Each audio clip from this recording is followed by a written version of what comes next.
नमस्कार साथियों, स्वागत करते हैं आईएएस पीसीएस वॉरियर्स में।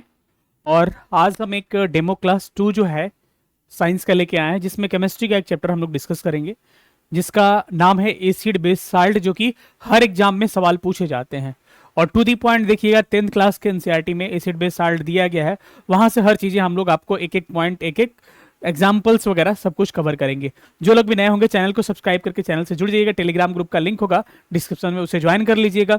और जिनको भी इस डेमो क्लास जो देख रहे हैं, इसका अगर बैच से जुड़ना चाहते हैं तो इस बैच से आप एनरोल कर सकते हैं, क्योंकि इसका जो है एडमिशन अब क्लोज होने वाला है, क्योंकि 15 मार्च से बैच स्टार्ट होगा।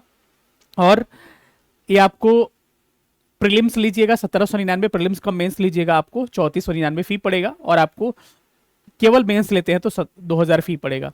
मेंस में आपको टेस्ट टॉपिक हो गया, आपको जो टॉपिक रहेगा उसका एक दो लेक्चर में डिस्कशन वीक में किया जाएगा, सैटरडे संडे को टेस्ट भी लिया जाएगा। सारा आपको फैसिलिटीज में उपलब्ध है। आप यहाँ देख सकते हैं प्रीलिम्स के फीचर्स में आपको ऑनलाइन मोड में होगा, हिंदी इंग्लिश में। डेली 2 क्लासेस होंगे, अगर लाइव छूट जाता है तो रिकॉर्डेड देख सकते हैं। डेली बोर्ड पीडीएफ दिया जाएगा, टॉपिक वाइज नोट्स दिया जाएगा कंपाइल करके हर चीज़ों को। मंथली टेस्ट होगा, एनसीईआरटी बेस्ड होगा, पीवाईक्यू एनालिसिस किया जाएगा, 1-to-1 मेंटोरशिप होगा। एनरोल करने के लिए 9117166347 पे इस पे कॉल कर सकते हैं आप। कॉलिंग नंबर एक्टिवेट ये हो चुका है, तो इस नंबर पे आप कॉल करके हमारे साथ एनरोल कर सकते हैं। साथ ही साथ अगर देखिएगा तो मेंस में क्या क्या फीचर्स मिलेंगे, जीएस 1 जीएस 2 ऐसे सारा कराया जाएगा। ऑनलाइन मोड में हिंदी इंग्लिश में अलग अलग ग्रुप होंगे। वीडियो लेक्चर्स, एक दो लेक्चर्स में आपको टेस्ट टॉपिक को हम लोग कवर कर लेंगे। पर्सनल मेंटरशिप होगा, कंप्रिहेंसिव सिलेबस, पूरा सिलेबस को कवर किया जाएगा। साथ ही साथ 35 टेस्ट मिलेंगे, जिसमें 29 सेक्शनल, 6 फुल लेंथ होंगे। अब 35 कहा जा रहा है, लेकिन 40-45 तक भी चले जाते हैं, जैसे 71 में चला गया था। एक्सपर्ट फैकल्टीज होंगे, इसमें आपको स्टडी मटेरियल दिया जाएगा, एक्सपर्ट फैकल्टीज को जरा कॉपी चेक किया जाएगा, डिटेल नोट्स प्रोवाइड किया जाएगा बिफोर टेस्ट, इंक्लूडिंग इससे भी निबंध का भी नोट्स आपको प्रोवाइड करवाया जाएगा।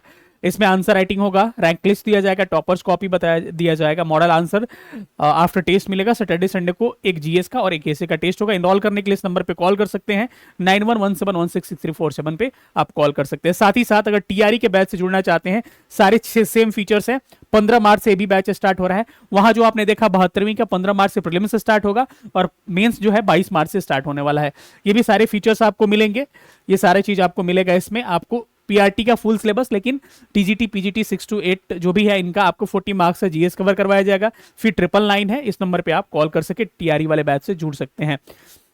तो साइंस का मेरा दावा है कि साइंस इससे बाहर आपको कुछ पूछने को चांसेस है ही नहीं। इतना हम करा देंगे कि आपको किसी भी तरह की समस्या देखने को नहीं मिलेगी। तो चलिए हम लोग एसिड भी जानेंगे क्या होता है, बेस भी जानेंगे, और आपको साल्ट भी जानेंगे एक्चुअली क्या होता है। चलिए स्टार्ट करते हैं और चलते हैं अपने टॉपिक्स पे। सबसे पहले आपको अम्ल, क्षार, लवण हमको पढ़ना है। तो सबसे पहले हम लोग जानेंगे कि अम्ल क्या होता है, क्षार क्या होता है, और आपको लवण साल्ट क्या होता है। तो सबसे हम लोग एसिड से स्टार्ट करते हैं। ये डेमो वीडियो होगा, लेकिन आपको अच्छी खासी चीजें मैं आपको कवर करवा दूंगा इसमें। सबसे पहले अम्ल का नाम आपने सुना होगा जिंदगी में, कभी तो अम्ल का नाम सुना होगा ना। अम्ल यानी कि एसिड क्या होता है। एक बात मैं बता दूं, जो बैच होगा उसमें आपको ऐसे पीडीएफ पीपीटी सब कुछ होगा, लेकिन आपको पहले बोर्ड पे ऐसे बताया जाएगा, उसके बाद इसका पीपीटी आपको दिखाया जाएगा कि ऐसी ऐसी चीजें होती है। मेरा केवल पीपीटी पे पढ़ाने का आदत नहीं है, ना ही मैं प्रेफर करता हूं, क्योंकि ऐसे समझा के पढ़ाना ज्यादा बेटर होता है। और उसका पीडीएफ भी आपको एप्लीकेशन पे अपलोड कर लिया जाएगा। आईपी वॉरियर्स करके एप्लीकेशन हमारा, आईपी वॉरियर्स, आप चाहें तो जाके इंस्टॉल कर ले, लेकिन बैच परचेज वहां से भी मत करिएगा। हमारे पास इसका कह सकते हैं कि हमारे से कीवार से आप बैच परचेज कर लीजिएगा, जब बताया जाएगा वहां से तब करिएगा, हम लोग एप्लीकेशन पे ऐड कर देंगे, ठीक है। सबसे पहले मैंने कहा कि एसिड क्या होता है। अरे भाई, जिसको खा लिए स्वाद में खट्टा लग गया, स्वाद में खट्टा लगा, तो क्या हो गया, आपको एसिड हो गया। सिंपल सी बात है। लेकिन इससे काम नहीं चलेगा, कड़वा लग गया तो क्षार हो गया, बेस हो गया। लेकिन इससे काम नहीं चलेगा। सबसे सिंपल सा एग्जांपल क्या है कि जो क्या करता है, नीले लिटमस को, ब्लू लिटमस को कन्वर्ट कर देता है किसमें, रेड में। इसको ऐसे याद करते हैं हम लोग, अनिल, यानी कि अम्ल क्या करता है, अम्ल जो है नीला को किस में कन्वर्ट कर देता है, नीला को लाल में। तो कैसे याद कर सकते हैं, अनील, ठीक है। तो ये क्या हो जाएगा, इसको अम्ल कहा जाता है। तो सवाल ऐसे पूछा जाएगा कि अम्ल किसे कहते हैं, तो अम्ल उसे कहते हैं जो नीले लिटमस पत्र को, नीले लिटमस को क्या कर देता है, लाल कर देता है उसमें दबाने पे, ठीक है। अब क्षार क्या होता है, बेस क्या होता है, क्षार, क्षार जिसको बेस कहते हैं, ये ठीक इसका अपोजिट होगा, कड़वा होता है। और इस क्या करेगा आपको, ये करेगा लाल लिटमस पत्र को क्या कर देगा, लाल को नीला कर देगा। उसे क्या बोलेंगे हम लोग, उसे क्षार के नाम से इंडिकेट करते हैं। ठीक है, इतनी बातें कम से कम आपको पता होनी चाहिए, बेसिक चीजें हो गई। लेकिन अब एक टर्म आया लिटमस। क्या होता है लिटमस?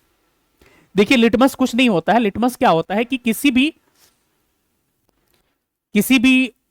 विलियन, किसी भी सॉल्यूशन का वो एसिडिक है कि बेसिक है, मतलब अम्लीय है कि क्षारीय है, अगर इसको जानना है तो आपको लिटमस पत्र यूज करना पड़ता है। लिटमस बनता है किसका है, लाइकेन का आपने नाम सुना होगा, लाइकेन से बनता है। उसका ओरिजिनल कलर जो होता है क्या होता है, बैगनी होता है, पर्पल होता है। ठीक है, लाइकेन से बना होता है। किससे? लाइकेन से बना होता है। कई बार ये सवाल पूछा गया है लिटमस के बारे में कि लाइकेन से बना होता है लिटमस। ठीक है, ये इंडिकेट करता है। दूसरा हम कैसे निकालते हैं हम लोग, पीएच वैल्यू। अगर किसी सॉल्यूशन में अगर हम क्या डालते हैं, पीएच स्केल डालते हैं, अगर उसका पीएच वैल्यू कुछ आता है तो क्या बोलते हैं उसको, एसिड और बेस कहते हैं। ठीक है, तो पीएच के बाद में हम बात करेंगे। सबसे पहले हम लोग लाइकेन वाली को बात करते हैं। तो लाइकेन एक क्या है, एक तरह से नेचुरल इंडिकेटर है। तो बीपीएससी में सवाल पूछा जाता है कि what is the natural indicators and what is the synthetic indicators. Indicators संकेतक क्या होते हैं, जो हमको बता दे सिंपल से बात कि ये अम्ल है, ये क्षार है, यानी डुबाएंगे तो पता चल जाएगा भाई अम्ल है और क्षार है। ठीक है, तो इंडिकेटर्स के बारे में सवाल पूछा जाता है। सवाल कई बार पूछा गया है, आपको ध्यान रखना है कि इंडिकेटर्स क्या होते हैं, संकेतक क्या होते हैं। ठीक है, तो उसी इंडिकेटर्स में, उसी संकेतक में एक जो है नेचुरल इंडिकेटर्स में आपको लाइकेन आता है। लेकिन केवल लाइकेन का जमाना खत्म हो गया। ठीक है, अब आपको दो तरह के इंडिकेटर्स होते हैं। हमने कहा सूचक। सूचक कितने तरह के इंडिकेटर्स होते हैं, बाइलिंगुअल सारे क्लासेस होंगे आपके। इंडिकेटर्स आपको कितने तरह के होते हैं, इंडिकेटर्स मेरे भाई दो तरह के होते हैं। कितने तरह के, दो तरह के होते हैं। ठीक है, एक को क्या बोलते हैं हम लोग, एक को बोलते हैं प्राकृतिक सूचक। प्राकृतिक सूचक, यहां से सवाल निश्चित रूप से बनेगा, जिसको इंग्लिश में कहा जाता है नेचुरल इंडिकेटर्स। क्या बोलते हैं हम लोग, नेचुरल इंडिकेटर्स बोलते हैं। और दूसरा क्या होता है, दूसरा आपका होता है संश्लेषित, जिसे हम बनाते हैं, नेचुरली नहीं मिलता है, संश्लेषित होता है सूचक। सिंथेटिक बोलते हैं इसको, सिंथेटिक इंडिकेटर्स। सारे क्लासेस आपको बाइलिंगुअल फॉर्म में ही होंगे। ठीक है, ध्यान रखिएगा। तो इसमें जो भी इंडिकेटर्स होते हैं दो तरह के होते हैं। एक को प्राकृतिक बोलते हैं जो नेचुरली मिलता है, और दूसरा क्या होता है संश्लेषित, जो कि हम लोग बनाते हैं। तो अब यही सवाल पूछेगा विच इज द इंडिकेटर्स, कौन इंडिकेटर्स है। सवाल पूछा गया है कि निम्नलिखित में से कौन इंडिकेटर्स है, which of the following is indicators. तो इंडिकेटर्स पूछ दिया है, तो उसमें हल्दी दिया था और कुछ कुछ चीजें दिया था, तो वो तो नॉर्मल इंडिकेटर्स हो गया। लेकिन सवाल आपको ये भी बन सकता है कि which of the following is a not a natural indicators, which is the following is of the not a आपको सिंथेटिक इंडिकेटर्स। निम्न में से कौन सा प्राकृतिक सूचक है, कौन सा प्राकृतिक सूचक नहीं है, कौन सा संश्लेषित सूचक है, कौन सा नहीं है। इस तरह से सवाल आपको बन सकते हैं। इस चार्ट को आपको ध्यान रखना है। सबसे पहले एक बात आपने सीखा था, लाइकेन का नाम आपने सुन लिया। लाइकेन क्या होता है आपको पता है, प्राकृतिक सूचक होता है, सबको पता है। लाइकेन के बाद से एक हल्दी आता है, हल्दी, जिसको हम लोग क्या बोलते हैं, टर्मरिक हो गया। हल्दी क्या होता है, इंडिकेटर्स होता है। ठीक है, लाल पत्ता गोभी, लाल पत्ता गोभी, ठीक है, जिसको क्या बोला जाता है, जिसको हम लोग बोलते हैं रेड कैबेज। रेड कैबेज जो होता है ये क्या होता है, ये भी उसी में आता है। ठीक है, हाइड्रेंजिया, हाइड्रेंजिया क्या है, ये भी आपको नेचुरल इंडिकेटर्स प्राकृतिक सूचक में आता है। इसके अलावा पिटूनिया, क्या हो गया, पिटूनिया भी क्या है, एक तरह का सारा एनसीईआरटी का एक एक लाइन दिया है, ये पूछ देगा हाइड्रेंजिया क्या है, पिटूनिया क्या है, कुछ आपको पता ही नहीं चलेगा। ठीक है, और एक होता है जेरानियम, ये क्या होता है, जेरानियम। इंग्लिश वर्ड ही है तो इसमें कोई और एक और पूछता है कि जैसे कि जो पंखुड़ी होती है, फूलों की पंखुड़ी जो होती है, पंखुड़ी, इसको कैटल्स भी बोलते हैं हम लोग, कैटल्स भी बोलते हैं। तो कैटल्स भी क्या है, ये भी एक तरह, क्या मैंने लिख दिया, पेटल्स जो होता है, पेटल्स, पेटल्स जो भी होता है ये क्या है, ये भी प्राकृतिक सूचक है। तो ये सारे सवाल आपको बन सकते हैं कि कौन सा इसमें प्राकृतिक सूचक है। तो लाइकन को याद रखना है, हल्दी टर्मरिक को याद रखना है, लाल पत्ता गोभी रेड कैबेज को याद रखना है, आपको हाइड्रेंजिया को याद रखना है, पिटूनिया को याद रखना है, जेरेनियम को याद रखना है और पंखुड़ी को याद रखना है, पेटल्स को याद रखना है। ठीक है, तो अब ऐसे ही करके सवाल आपको पूछ देगा, आपको पता ही नहीं रहेगा तो कैसे बना पाइएगा आप, कम से कम आपको पता होना चाहिए। मुझे लग रहा है कि हमको कमेंट करके बताइए कितने लोगों ने इसका हाइड्रेंजिया का नाम सुना है, पिटूनिया का नाम सुना है, जेरेनियम का नाम सुना है।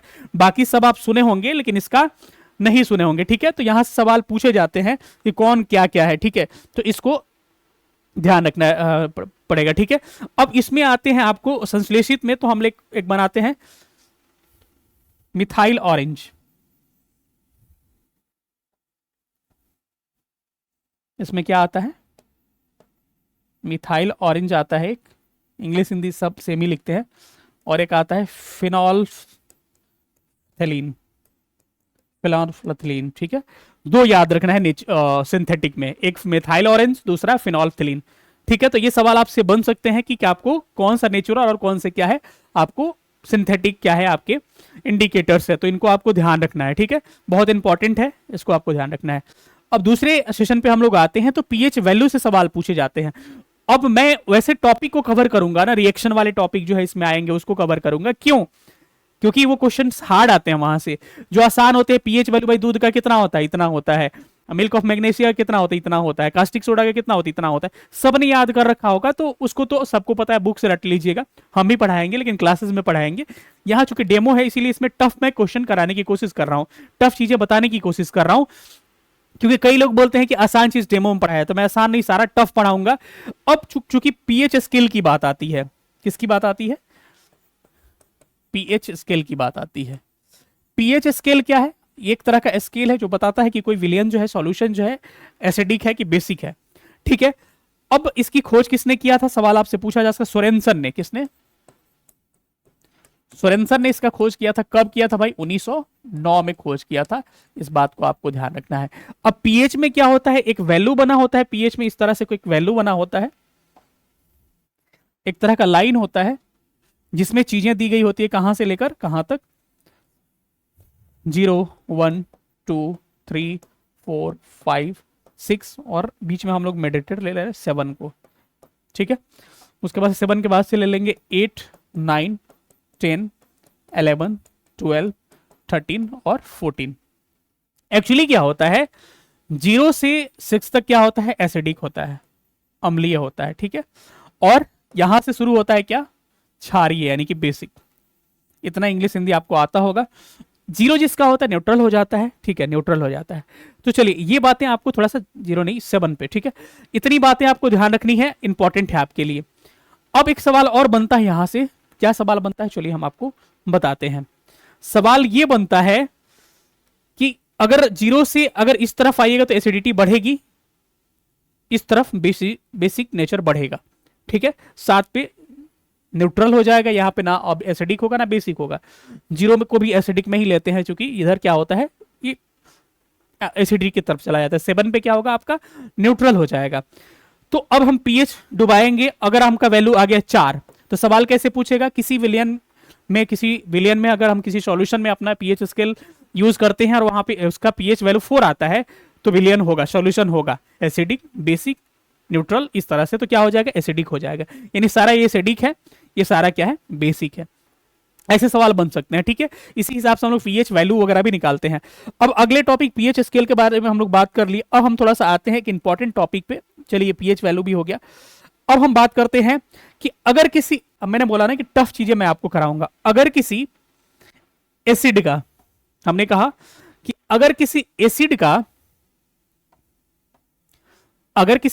का सवाल पूछता है यहां से कि अगर किसी एसिड का, अगर किसी मेटल से यानी कि धातु से, अगर किसी अम्ल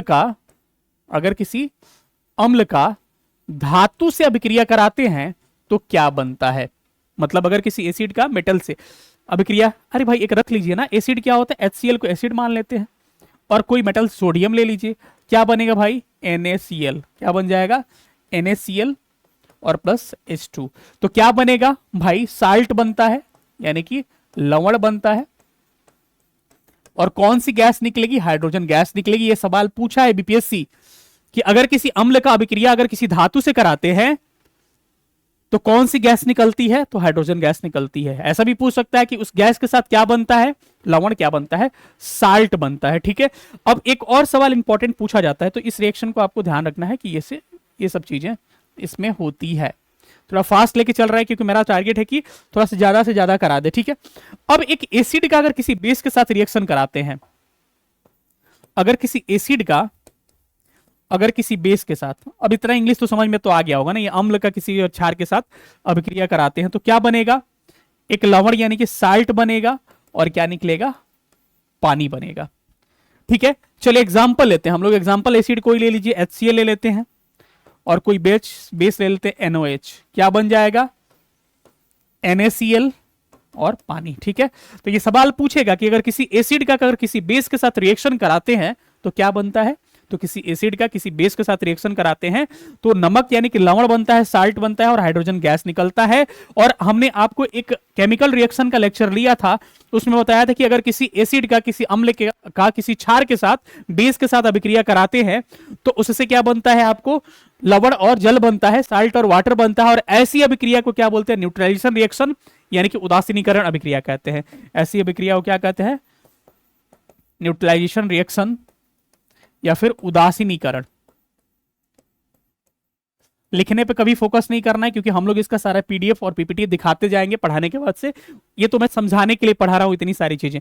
तो क्या बोलते हैं? इसको उदासीनीकरण कहा जाता है इस अभिक्रिया को। ठीक है, अब हम लोग आगे थोड़ा सा बढ़ते हैं और एक इंपॉर्टेंट चीज और आपको देखते हैं। ठीक है, सारा मैं टफ चीज कराऊंगा। अब सवाल एक पूछता है कि अगर किसी एसिड का कार्बोनेट के साथ या बाइकार्बोनेट के साथ रिएक्शन कराते हैं तो क्या बनता है? इंपॉर्टेंट सवाल है, ध्यान रखिएगा। अगर किसी एसिड का कार्बोनेट बाइकार्बोनेट के साथ रिएक्शन कराते हैं तो क्या बनता है? एक तो साल्ट बनेगा, पानी बनेगा और कार्बन डाइऑक्साइड गैस निकलेगा। ध्यान रखिएगा इस चीज का। सवाल डायरेक्ट, अरे भाई एनसीईआरटी का एक एक लाइन है, जाकर आप देख लीजिए 10th क्लास के एनसीईआरटी में एक एक लाइन पूछा गया है, उसको मैंने रिएक्शन में कन्वर्ट कर दिया है। सवाल क्या पूछेगा कि अगर किसी एसिड का किसी कार्बोनेट या कार्बोनेट से अभिक्रिया अगर कराते हैं तो क्या बनता है? तो बनता है क्या है? साल्ट बनता है, वाटर बनता है और कार्बन डाइऑक्साइड गैस निकलती है। अब इस प्रक्रिया को क्या करते हैं हम लोग? एक वेरिफिकेशन लेते हैं और चलिए हम लोग वेरिफिकेशन करके देखते हैं। चलिए सबसे पहले कोई एसिड ले लेते हैं। एसिड क्या होगा? एसिड इधर ले लेंगे, पहले कार्बोनेट इधर ले लेते हैं। Na2CO3 क्या हो गया? कार्बन आ गया, कार्बोनेट हो गया। और किसी एसिड के साथ रिएक्शन कराते हैं, एसिड वही ले लीजिए, HCl हम लोग ले लेते हैं, किसी HCl का, तो बात वही आ गया। किसी कार्बोनेट का किसी एसिड के साथ अगर अभिक्रिया कराते हैं तो हमने क्या कहा? ये कार्बोनेट चेक कर रहा है, बाइकार्बोनेट से भी यही होगा। तो सबसे पहले साल्ट बनेगा, कौन सा साल्ट बनेगा भाई? नमक NaCl प्लस हाइड्रोजन गैस निकलेगा और प्लस CO2। इतना दिमाग नहीं लगाना है, बस आपको इतना ध्यान रखना है कि थोड़ा सा रिएक्शन दिमाग में रहे। और कभी पूछे एग्जाम में कि अगर किसी कार्बोनेट का अगर किसी एसिड के साथ या फिर बाइकार्बोनेट के साथ एसिड से रिएक्शन कराते हैं तो क्या बनता है? तो नमक बनता है, H2 और CO2 गैस निकलता है। कौन भाई फोन कर रहा है?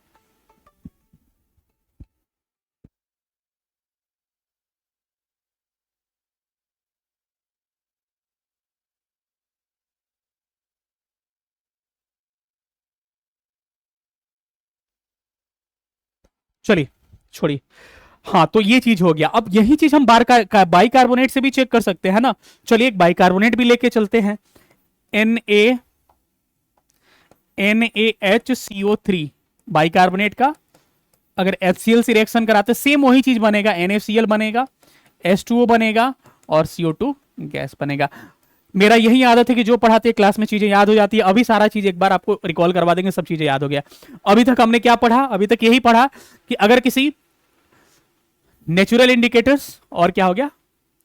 प्राकृतिक सूचक और कृत्रिम सिंथेटिक। ठीक है, उसमें आपको एग्जांपल्स हमने बताया। ठीक है, उसके बाद से हमने बताया कि पीएच स्केल पे अगर 0 से लेकर 6 तक रहता है तो एसिड होगा, 7 पे न्यूट्रल हो जाएगा उदासीन, और 7 के बाद से क्षार बेस हो जाता है। सोरेनसन ने पीएच स्केल की खोज की थी। और एक अब आते हैं कि अगर किसी अम्ल का किसी एसिड का अगर किसी मेटल से धातु से अभिक्रिया कराते हैं तो क्या बनता है, लवण बनता है, और क्या निकलता है आपको, हाइड्रोजन गैस निकलता था। अगर किसी एसिड का, अम्ल का किसी बेस के साथ रिएक्शन कराते हैं तो क्या बनता है, वाटर बनता है और साल्ट बनता है। इस अभिक्रिया को उदासीनीकरण अभिक्रिया कहते हैं। और एक अगला स्टेप है कि अगर किसी एसिड का कार्बोनेट या बाइकार्बोनेट से अभिक्रिया कराते हैं तो साल्ट बनेगा, हाइड्रोजन सॉरी वाटर बनेगा और कार्बन डाइऑक्साइड गैस निकलेगा। दोनों एग्जांपल्स यहां देकर दे चुके हैं। यहां पर कार्बोनेट के साथ कराया जा रहा है और यहां पे बाइकार्बोनेट्स के साथ कराया जा रहा है, दोनों वही निकल के सामने आ रहा है। ठीक है, तो थोड़ा सा फास्ट लेके चल रहा हूं ताकि आपकी चीजें दिक्कत ना करे। ठीक है, अब एक है कि मेटॉलिक ऑक्साइड जो होते हैं, यह सवाल पूछा जाता है, धात्विक, नोट में चला जाएगा, धात्विक यानी कि मेटालिक, मेटॉलिक ऑक्साइड जो होते हैं ये किस नेचर के होते हैं, और अधात्विक, नॉन मेटालिक, मेटॉलिक ऑक्साइड जो होते हैं किस नेचर के होते हैं, बताइए तो सब लोग। ध्यान रखिएगा, मेटॉलिक ऑक्साइड जो होते हैं क्या होते हैं, बेसिक नेचर के होते हैं, क्षारीय प्रकृति के होते हैं, क्षारीय प्रकृति के होते हैं। और नॉन मेटालिक जो होते हैं एसिडिक यानी कि आपको अम्लीय प्रकृति के होते हैं। ध्यान रखिएगा, ये सवाल बन सकता है आपके एग्जाम में, इंपॉर्टेंट क्वेश्चन है, दिख रहा है ना। हाँ चलिए, तो ये सवाल इंपॉर्टेंट है, ध्यान रखिएगा। अब थोड़ा सा हम लोग आगे चलते हैं, कुछ फार्मूला की बात करते हैं। फार्मूला भी आपके एग्जाम के लिए क्या होगा, इंपॉर्टेंट हो सकता है। कुछ फार्मूला चलिए हम स्टार्ट करते हैं और देखते हैं कि क्या क्या फार्मूला आपके एग्जाम के लिए इंपॉर्टेंट है। चलिए, जितना फार्मूला लिख दूंगा ना, एक इससे बाहर क्वेश्चंस नहीं देखने को मिलेगा एग्जाम में। सबसे पहले मैं बात करता हूं किसका, एक तरफ इधर फार्मूला लिखते, सबका पीडीएफ मिल जाएगा, मैं कह रहा हूं पेड बैच में सबका पीडीएफ अवेलेबल करवा दिया जाएगा। ठीक है, फिर से मैंने कहा कि जिनको भी बैच से इनरोल करना है, सारा फीचर्स मैं दिखा चुका हूं। प्रीलिम्स का 1799 फी है, प्रीलिम्स का मेंस का 3499 है, केवल मेंस का लेना है तो 2000 है। सारे फीचर्स भी मैंने बता दिया था कि आपको, आपके इसमें बोर्ड पीडीएफ हो गया, नोट्स हो गया, सारे एनसीईआरटी के कंपाइलेशन का नोट्स हो गया, पीपीटी हो गया, हर चीज आपको प्रोवाइड करवाया जाएगा। साथ में आपको ऐसे पढ़ा के तब पीपीटी दिखाया जाएगा, केवल पीपीटी से पढ़ाना उचित हम नहीं समझते हैं। ठीक है, तो फी कितना है, 1799 आपका प्रीलिम्स का है। आपको इनरोल करना है तो 9117166347 पे क्या कर सकते हैं, हमको व्हाट्सएप करके हमारे साथ इनरोल कर सकते हैं। ठीक है, सारे फीचर्स हमने बता दिया, इसमें सारी चीज मिलेगा, बाइलिंगुअल सारी चीजें होंगी। अब आते हैं फिर से अपने टॉपिक पे। एक इंपॉर्टेंट टॉपिक है कि आपके फार्मूला वाले टॉपिक। ठीक है, टीआरई वाले भी आप इनरोल कर सकते हैं, मैंने टीआरई का भी बता दिया। टीआरई का भी सेम प्रोसेस है, सेम आप यहां देख सकते हैं, टीआरई का भी सेम वही चीज है, इस नंबर पे आप इनरोल कर सकते हैं। ठीक है, चलिए अब आते हैं हम अपने टॉपिक पे। हमारा टॉपिक क्या था, हमने कहा कुछ फार्मूला बताएंगे, सर आपको फार्मूला बताना है। चलिए हम इधर लिखते चलते हैं, बाद में इसका सारा नाम लिखते चलेंगे। सबसे पहले आपके लिए क्या इंपॉर्टेंट है, सबसे पहला आपको आ जाएगा धोवन सोडा। हिंदी याद रखिएगा, धोवन soda. Washing soda, washing powder, washing soda. दूसरा क्या हो जाएगा, बेकिंग सोडा। हिंदी वाले इल्जाम लगाने लगेंगे कि सर हम लोगों का ध्यान नहीं रखते हैं आप, बेकिंग सोडा। तीसरा ब्लीचिंग पाउडर, ब्लीचिंग पाउडर। चौथा क्लोरोफॉर्म। पांचवा plaster of Paris. English Hindi दोनों सेम होगा भाई, इसमें कुछ मत कहिएगा, प्लास्टर ऑफ पेरिस। छठा जिप्सम। ठीक है, इसका भी सम नेम है तो उसको हम बाद में बताएंगे, थोड़ा सा अभी नहीं। ठीक है, सबका थोड़ा सा नाम हम लिखते चले आपके सामने ताकि आपको कंफ्यूजन किसी तरह का ना हो। सबसे पहले बात करते हैं कि आपको धोवन सोडा जो होता है, क्या होता है भाई, Na2CO3 इंटू इसमें क्या होता है 10H2O, पानी का 10 गुण होते हैं। NaHCO3 ये क्या होता है आपका, NaHCO3 को क्या बोलते हैं हम लोग, बेकिंग सोडा जो खाने के लिए आप यूज करते हैं वो हो जाता है NaHCO3। Bleaching powder, bleaching powder क्या होता है भाई, ब्लीचिंग पाउडर CaOCl2, CaOCl2।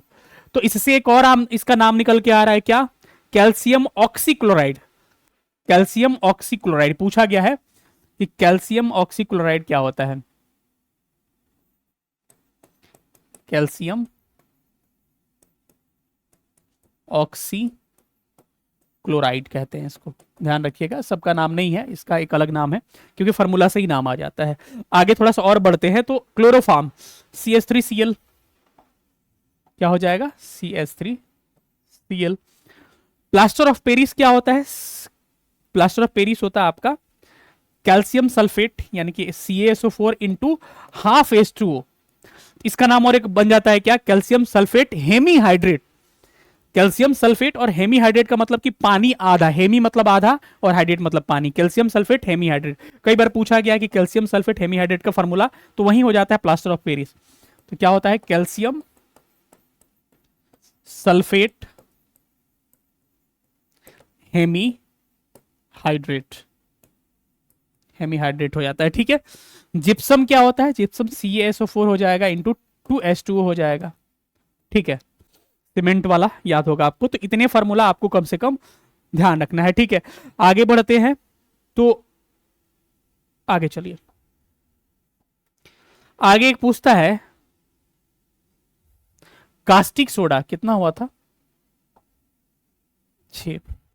सातवां क्या हो जाएगा, कास्टिक सोडा। कास्टिक सोडा का फॉर्मूला पूछते का क्या होता है, 8वां हो जाएगा बुझा चूना, अनबुझा चूना, क्विक लाइम बोलते हैं इसको, क्विक लाइम। हिंदी में क्या बोलते हैं, अनबुझा चूना, क्विक लाइम हो जाएगा। 9वां क्या हो जाएगा, स्लैक लाइम, स्लैक लाइम हो जाएगा। बुझा चूना, बुझा चूना। 10वां हो जाएगा blue vitriol, blue vitriol, Hindi में क्या बोलते हैं, नीला थोथा। एक होता है व्हाइट विट्रॉल, सफेद थोथा या उजला थोथा कहते हैं, सफेद थोथा। थोथा थोथी पढ़ना है, सब ध्यान रखिएगा, सारा इंपॉर्टेंट है आपके लिए, ठीक है। और यहीं पे लिख लीजिए ग्रीन विट्रॉल, ग्रीन विट्रॉल, हरा कशिश कहा जाता है इसे, क्या कहते हैं, हरा कशिश के नाम से हम लोग इंडिकेट करते हैं। देखिए सारा ये एक एक फार्मूला आपके लिए क्या है, इंपॉर्टेंट है, ध्यान रखिएगा, ठीक है। चलिए इसका सारा फार्मूला हम लोग एक बार लिख लेते हैं। क्या होगा आपका, कास्टिक सोडा क्या हो जाता है, NaOH, कई लोग KOH कह देते हैं, क से है तो NaOH, कास्टिक सोडा हो जाएगा। क्विक लाइन अनबुझा चूना, अगर बुझा नहीं है तो क्या होगा, CaO, और इसमें पानी डाल दीजिएगा तो क्या हो जाएगा, स्लैक लाइम हो जाएगा, यानी कि CaOH का होल ट्वाइस, कैल्शियम हाइड्रोक्साइड हो जाएगा, ठीक है। ब्लू विट्रॉल क्या होगा, ब्लू विट्रॉल के लिए आप क्या करते हैं, कॉपर सल्फेट इंटू 5H2O हो जाएगा। व्हाइट विट्रॉल क्या होता है, zinc sulphate, zinc sulphate into 7H2O हो जाता है, ठीक है। उसके बाद से ग्रीन विट्रॉल यानी कि हरा कशिश किसे कहा जाता है, ferrous sulphate into 7H2O, ferrous sulphate into 7H2O, याद ऐसे कर सकते हैं, कोई दिक्कत नहीं है, ये सारा हो जाएगा, ठीक है। Ferrous sulphate into 7H2O। चलिए इसको इतना नोट करिए, इसके बाद हम लोग आगे चलते हैं। आगे आइएगा तो ज्यादा कुछ बचा नहीं है। एक आता है आपका हरा कशिश, हरा कशिश तो हो ही गया ना। एक आता है Epsom salt, Epsom salt. Epsom salt का फॉर्मूला क्या होता है, यहां लिख देंगे हम, क्या होता है भाई, एप्सम साल्ट का होता है MgSO4 इंटू 7H2O। मतलब ध्यान रखना है कि बस एक में 5H2O होगा, नीला थोथा ब्लू विट्रॉल में, बाकी किसमें, सारे में 7H2O होगा। कुछ और छूट रहा है क्या, बाकी सब बातें हमने लगभग आपको बता दी, कोई दिक्कत नहीं आना चाहिए। सारा ये फॉर्मूला हो गया और इससे बाहर BPSC फॉर्मूला आज तक नहीं पूछा है, ठीक है। तो ध्यान रखना है, ये सारी चीजें हो गई, सब कुछ हम लोग एक बार रिकॉल कर लेते हैं। यहां से शुरुआत से स्टार्ट करते हैं। सबसे पहले हमने कहा कि ब्लू को रेड कर देगा अम्ल एसिड कहलाएगा, अगर रेड को ब्लू कर रहा है तो क्या कहलाएगा, बेस क्षार कहलाएगा। इसके बाद से हमने देखा कि दो तरह के इंडिकेटर्स होते हैं, एक को बोलते हैं नेचुरल इंडिकेटर्स प्राकृतिक सूचक, और एक को संश्लेषित यानी सिंथेटिक। हम लोग जो बनाते हैं हम लोग को नेचुरली मिल जाता है, जैसे कि लाइकेन हो गया, हल्दी टर्मरिक हो गया, लाल पत्ता गोभी हो गया, हाइड्रेंजिया पिटोनिया, जेरानियम पंखुड़ी पेटल्स हो गया। और संश्लेषित सिंथेटिक में क्या होगा, मिथाइल ऑरेंज और फिनाल्फ्थलीन हो जाएगा, ठीक है। अब आगे बढ़ते हैं, तो आगे हमने क्या देखा, पीएच स्केल किसकी खोज किसने की, सोरेनसन ने किया था। 0 से 6 तक क्या होता है, एसिडिक होता है, और 7 पे क्या होगा, उदासीन न्यूट्रल हो जाता है, जैसे पानी वगैरह हो गया। और 7 के बाद ये बेसिक हो जाता है। जितना आगे बढ़ेगा उतना ही बेसिक होगा, जितना पीछे बढ़ेगा उतना ही एसिडिक होगा। ठीक है, तो ये सारी आसान सी चीजें हैं, फास्ट थोड़ा सा देख लेते हैं हम। अब हमने बात किया कि अगर किसी एसिड का मेटल से, अगर किसी अम्ल का धातु से अभिक्रिया कराइएगा, लवण साल्ट बनेगा, हाइड्रोजन गैस निकलेगा। डायरेक्ट सवाल आएगा यहाँ से। अगर किसी एसिड का, अगर हमने रिएक्शन कराकर दिखा दिया, किसी एसिड का किसी बेस से रिएक्शन कराइएगा, साल्ट वाटर बनेगा। इसको क्या बोलते हैं, उदासीनीकरण अभिक्रिया यानी न्यूट्रलाइजेशन रिएक्शन कहा जाता है। ठीक है, आगे आइए, किसी कार्बोनेट बाइकार्बोनेट का रिएक्शन अगर किसी एसिड के से कराइएगा तो NaCl बनेगा, H2O बनेगा और CO2 गैस निकलेगा। ठीक है, दोनों का रिएक्शन मैंने करके दिखा दिया। धात्विक मेटालिक ऑक्साइड क्या होते हैं, बेसिक इन नेचर, और अधात्विक नॉन मेटालिक ऑक्साइड क्या होते हैं, एसिडिक इन नेचर। ठीक है, थोड़ा सा रिवीजन फास्ट करा रहे हैं और हम ज्यादा से ज्यादा चीज कवर करने की। ये सारा फार्मूला हो गया, washing soda Na2CO3 into 10H2O, baking soda NaCO3 जिसको खावा सोडा भी कहते हैं, खाने वाला, ब्लीचिंग पाउडर CaOCl2 हो जाएगा, कैल्शियम ऑक्सीक्लोराइड कहा जाता है, क्लोरोफॉर्म CH3Cl हो जाएगा, plaster of Paris CaSO4 into half H2O, calcium sulphate into hemihydrate कहा जाता है। जिप्सम क्या होता है, CaSO4 इंटू 2H2O होता है। ठीक है, आगे आते हैं अगर, तो आगे आपको मिलेगा caustic soda NaOH, quick lime मतलब कि अनबुझा चूना जो बुझा नहीं है, पानी नहीं डाला गया, CaOH हो जाएगा, स्लेक लाइम जिसे बुझा चूना CaOH का होल, ट्वाइस से बीपीएससी पूछा है, क्विक या स्लैम कोई पूछा है। ठीक है, ब्लू विट्रोल नीला होता है, copper sulphate into 5H2O, white vitriol सफेद होता है, zinc sulphate into 7H2O, green vitriol हरा कशिश FeSO4 into 7H2O, Epsom salt magnesium sulphate into 7H2O। ये सारे फार्मूले हैं, आपको ध्यान रखना है, और मैंने कोशिश किया मैक्सिमम इंपॉर्टेंट और टफ चीजों को आपको कवर कराने का। ठीक है, कैसा लगा सेशन सब लोग बताइएगा। जिनको भी बैच से इनरोल करना होगा इस नंबर पे संपर्क करके हमको इस पे कॉल कर लीजिएगा, आपको रिस्पांस दे दिया जाएगा। बैच 15 मार्च से स्टार्ट हो रहा है और सबको शिफ्टिंग एप्लीकेशन पे स्टार्ट कर दिया गया है। कैसा लगा सेशन, बहुत बहुत धन्यवाद सेशन देखने के लिए। मिलेंगे अगले सेशन में, तब तक अपना ख्याल रखिएगा।